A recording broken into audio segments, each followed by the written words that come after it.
ఉగాది రోజు ఈ శ్లోకము చదివి షడ్రుచుల పచ్చడి తాగవలయును. శ్లోకము: శతాయు వజ్రదేహాయ సర్వసంపత్కరాయ చ సర్వారిష్ట వినాశాయ నింబకం దళభక్షణం.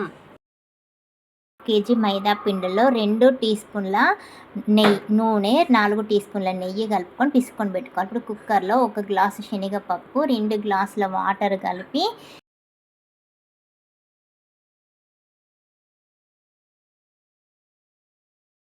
4 విజిల్ వచ్చేదాకా పెట్టుకోవాలి. ఇది వచ్చేసి 1/2 కేజీ బెల్లము. దీంట్లో పొడిగా చేసుకొని అందులో 5 ఇలాచీలు కూడా పొడిగా చేసుకొని ఈ కుక్కర్లో ఉన్న పప్పులో కలుపుకోవాలి.